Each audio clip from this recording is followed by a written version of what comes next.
Good morning. I'm Ayya Vimala. Whoops. And don't know if my sound is good. Okay. Let me make it a little louder in case you don't have good sound. Hi, I'm Ayya Vimala, and I'm in Tennessee. This is my last day here. And when I finish talking to you, I'm loading up and going to visit my mom, and from there I'll be headed back home. So it's been hot, and I'm inside because it's just so hot outside. It's really it's not the best. That aren't the best conditions for recording. So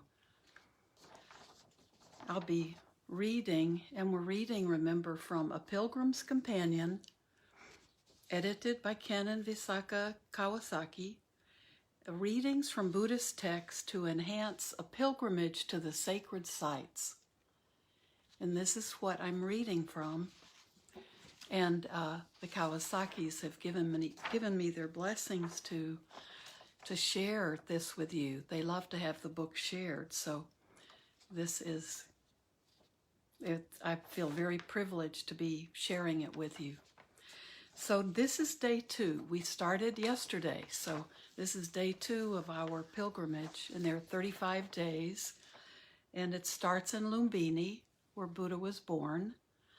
So the readings don't have any particular meaning to Lumbini or the Buddha's birth, but they are definitely connected. If we were sitting at the site and at other areas there would be other stories, historical stories, and they would line up. So the reading for today, and then we'll meditate together. And today the reflection is on the Brahma Vihara, and so that will be our meditation as well. I'll read it, and we can.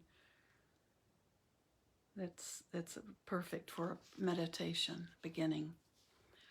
So this one is day 2, and imagine you're somewhere in Lumbini sitting on a rock, and there's a nice breeze, and someone is telling you the story of the history of the area. And this was a location, that was between the home of the Buddha and when his wife was going back to her parents' home to have their child. She had him on the way.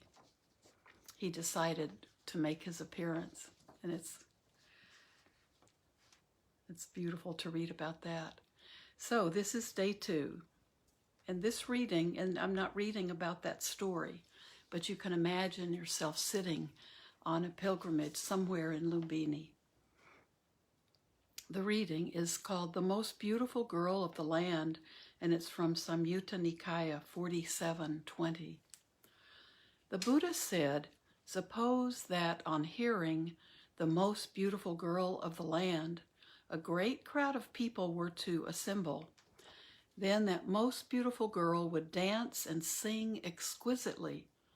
On hearing the most beautiful girl of the land is dancing and singing, an even larger crowd of people would assemble. Then suppose that a man, loving life and not wishing to die, were to come along. Now suppose that someone gave him a bowl filled to the brim with oil and said, 'My good man, you must carry this bowl of oil through the crowd in front of the most beautiful girl in the land.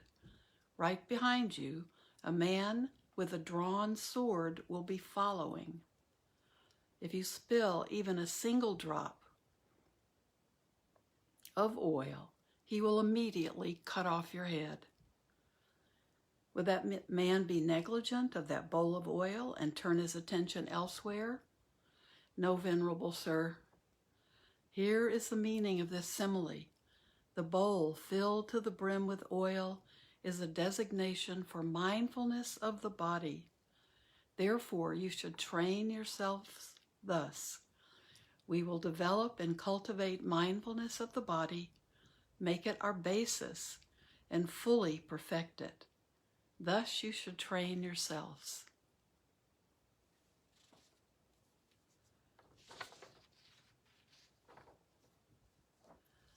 So, mindfulness of the body. No matter what is alluring and beautiful in front of you, you need to imagine that guard coming behind you with this big sword.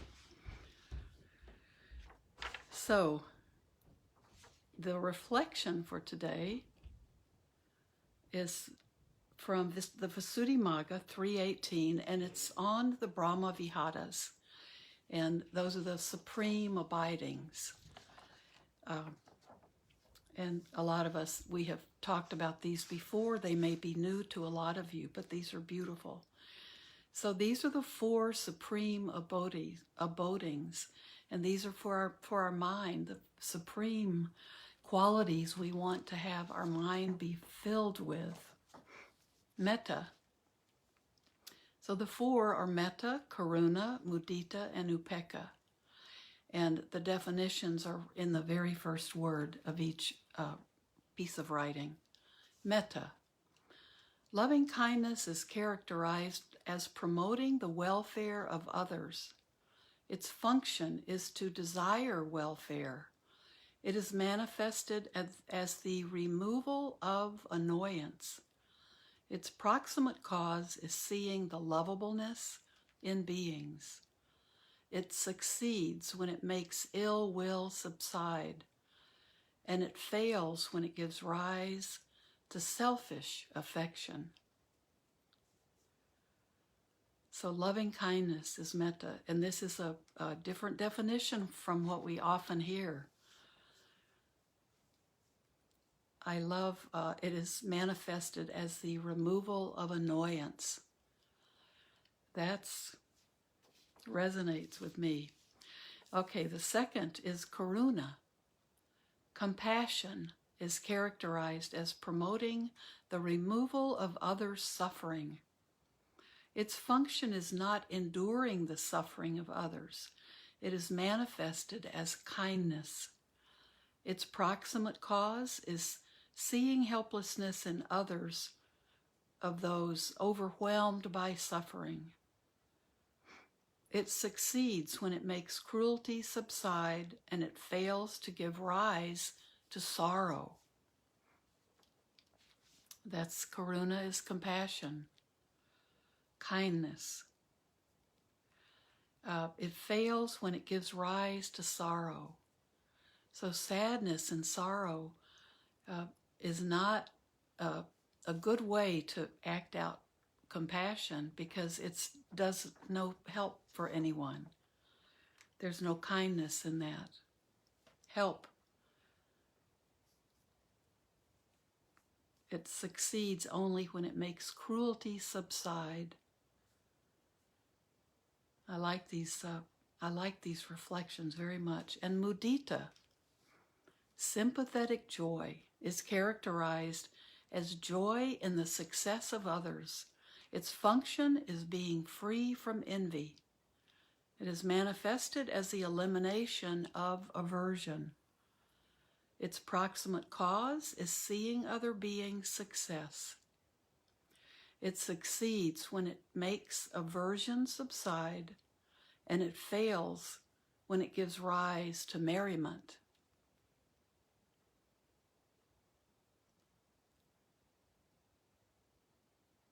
Sympathetic joy, mudita. Upekkha. Equanimity is characterized as promoting equipoise towards beings. Its function is to see the equality in beings.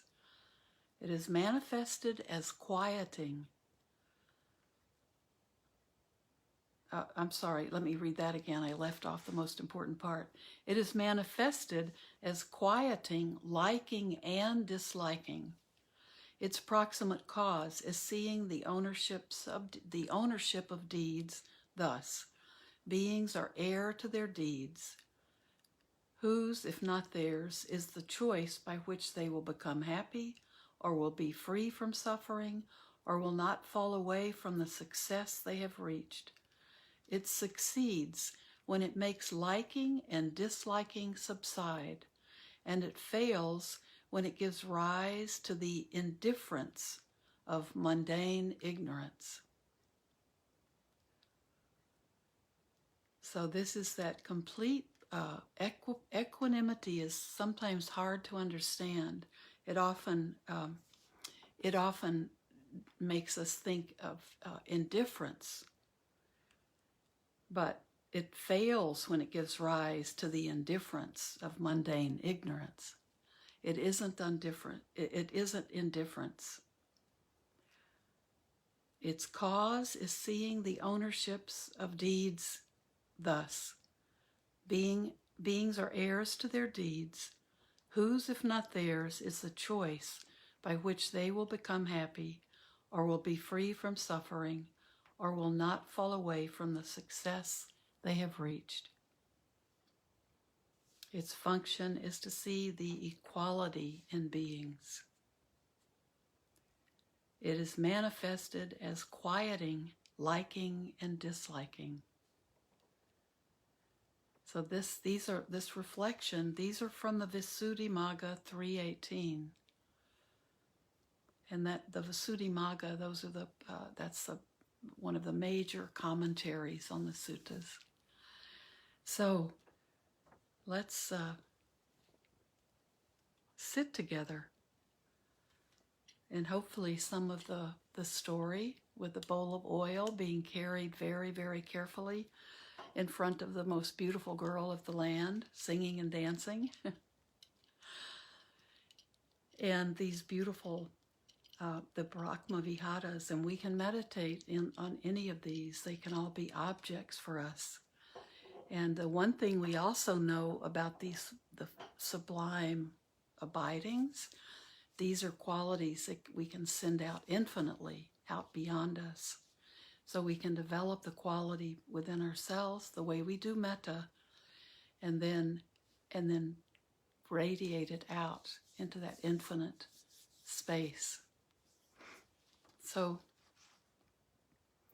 let's sit, and we'll do this today, just being watchful, mindful, attentive, and being aware of our breath.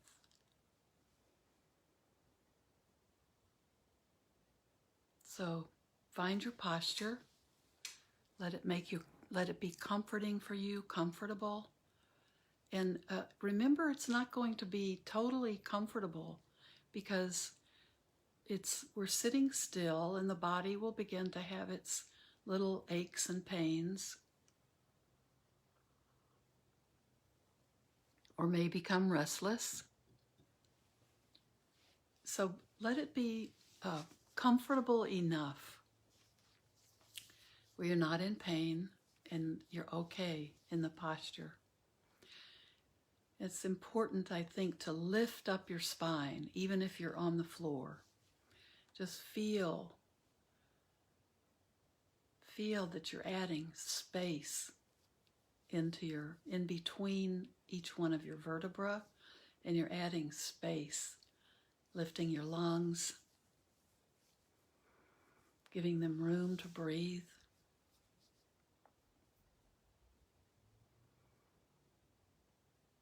If you can, just close your eyes or leave them kind of at half-mast. We're working with our senses. Our senses are always taking in that data. Your skin may feel cool. There may be a breeze on you right now. You may be hot and feeling that.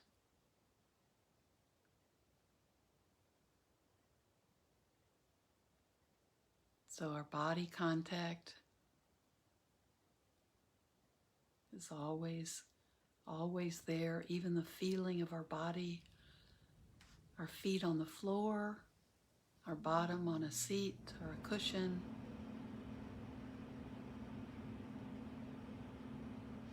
We can hear sounds. When our eyes are open, we're of course, we're filled with the vision.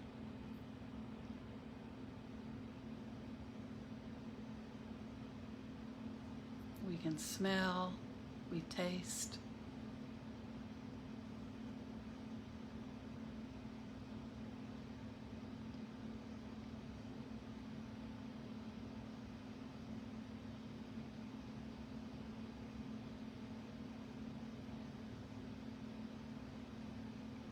That's how we interact with the world. Everything is coming to us through the sense doors. Each one has a sense consciousness. And we think of our brain, our mind, as part of our senses in the Buddhist teachings. So that's our sixth sense. And then our mind is processing what's coming in through the sense doors.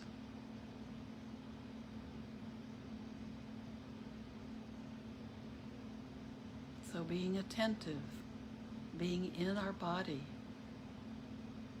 is how we connect with the world.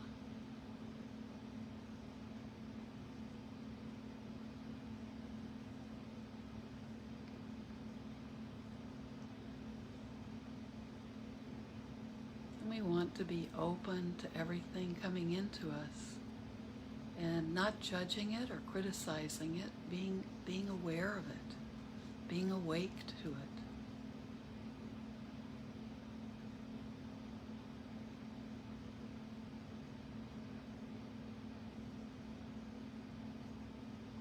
So think of our mindfulness is like that servant carrying that full bowl of oil with someone standing behind him threatening to cut his head off if he spills the oil.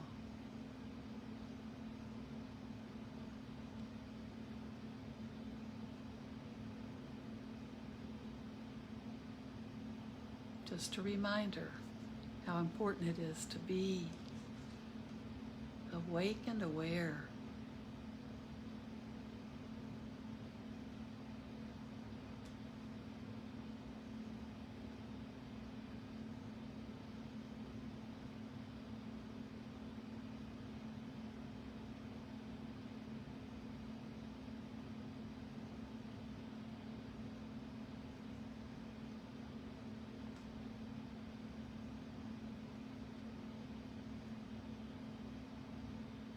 Now be aware of the body breathing.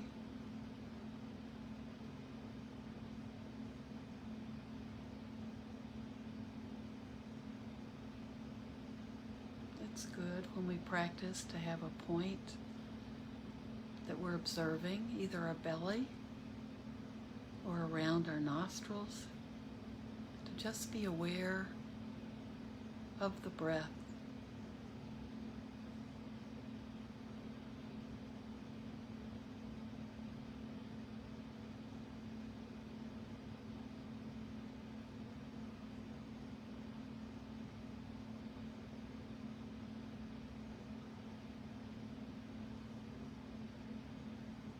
Feel your body relax.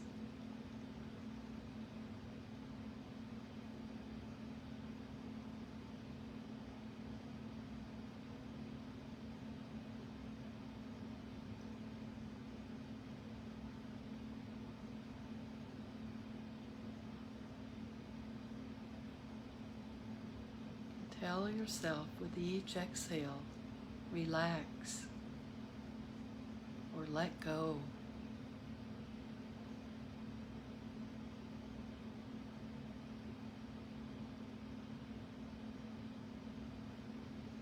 Let your palms relax in your lap, palms up or palms down.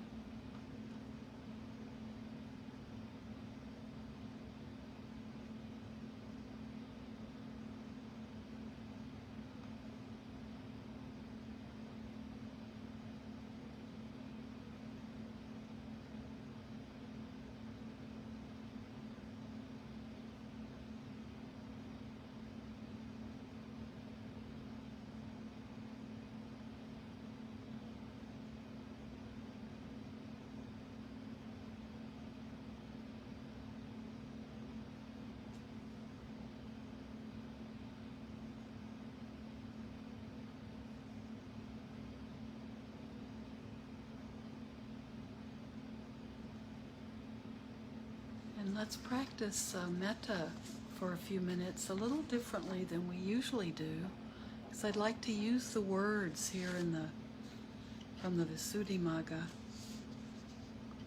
And I want you just to reflect on these words. Loving kindness is characterized as promoting the welfare of others. Its function is to desire welfare. It is manifested as the removal of annoyance. Its proximate cause is seeing the lovableness in others, in all beings. It succeeds when it makes ill will subside, and it fails when it gives rise to selfish affection. So just have curiosity about these words for metta.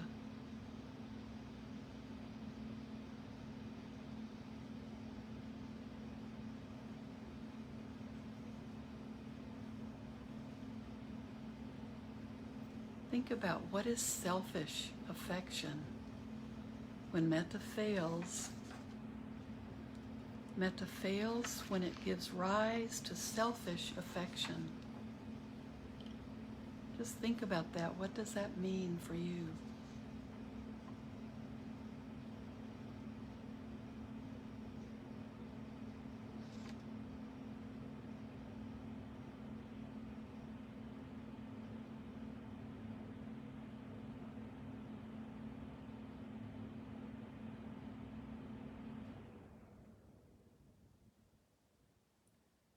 So welfare would be well-being.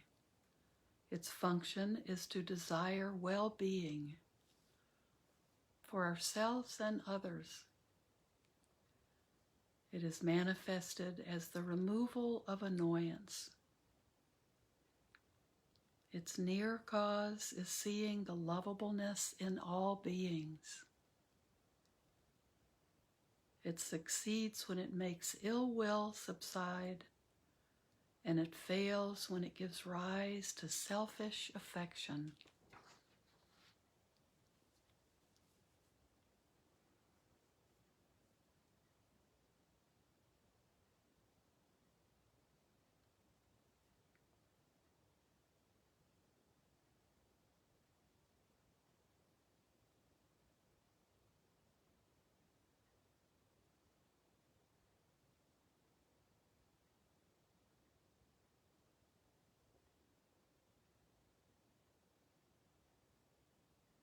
So we can send well-being to ourselves,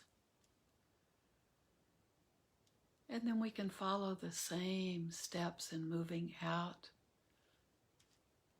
to our loved ones, and then out further to strangers, and gradually end up sending it out as goodwill and well-being to all of this world and beyond.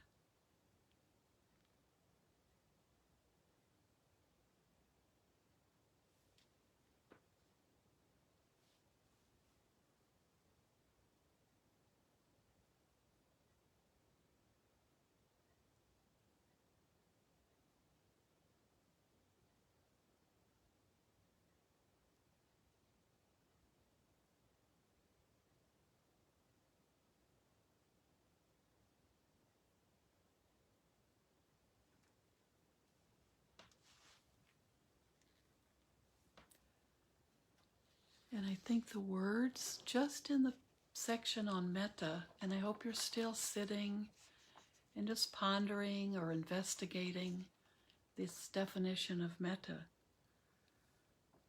So when we talk about carrying metta and practicing metta all day in everything we do in our daily life, desiring welfare, desiring well-being for ourselves and for others, it manifests as the removal of annoyance. So moving through the day, not becoming annoyed. That's a huge one. Nothing Nothing, no one annoying us.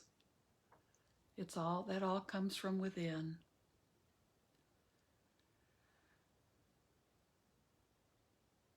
Seeing the lovableness in all beings.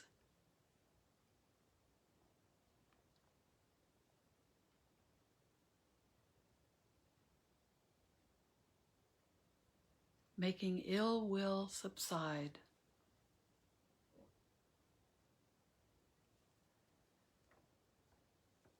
And it is not selfish.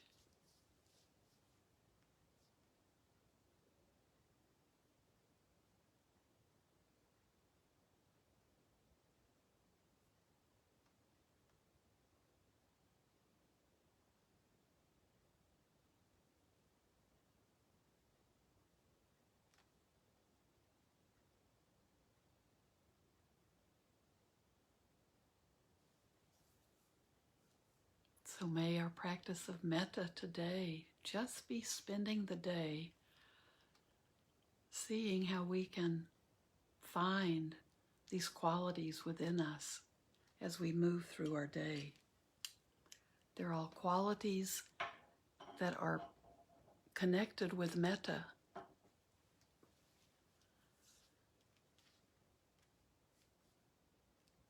And may everything we do, whatever we think or say or do, be done not only for our own benefit, but just like the metta practice, may everything be done for the benefit of all other living